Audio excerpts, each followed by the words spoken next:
Ephrael Stern has fought insurrectionists, mutants, abominations of the warp and xenos monstrosities beyond count in defense of the Imperial Creed. Her skill at arms is beyond question, though accusations of heretical powers manifesting in her presence have led her and her Aeldari comrade Kyganil to an existence as nomadic, outcast warriors.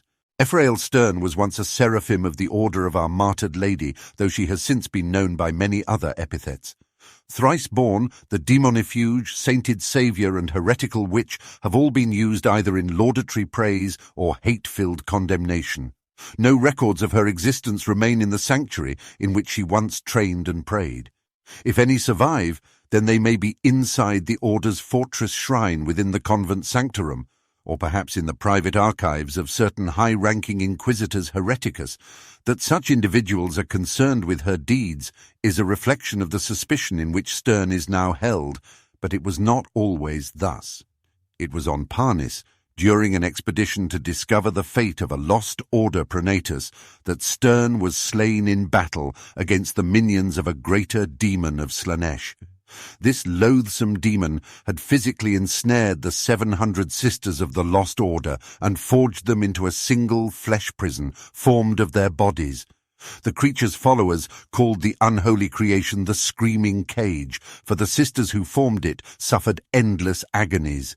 Yet while the Screaming Cage tormented their conjoined bodies and magnified their pain, the damned sisters were also fused in mental and spiritual might, united in their faith. Stern's selfless attack gave the entities of the Screaming Cage their chance. Seizing the opportunity, they poured their spiritual strength into Stern's fallen form. In a blaze of righteous power, Stern was propelled back to life as a tremendously potent and gifted champion against the servants of chaos. Since that day, Ephrael Stern has had to battle not only the worshippers of the dark gods, but also those of her own imperium, who believe her to be irrevocably tainted. Though they might find their fuel in faith, Stern's powers manifest themselves in a supernatural fashion that many have mistaken for, or chosen to condemn as witchery. She is stronger and faster than any of her sisters, unleashes searing bolts of holy judgment upon her foes, and when death has claimed her, she has returned to life each time.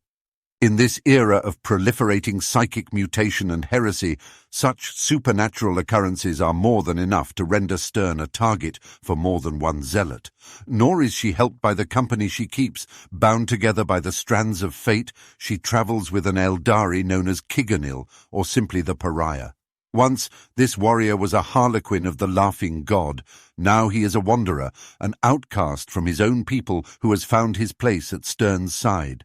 Kyganil has brought Stern by dark paths to the repository of forbidden law known as the Black Library, and it is through him that Stern has made contact with the Inari, though none but she yet know the true purpose in this.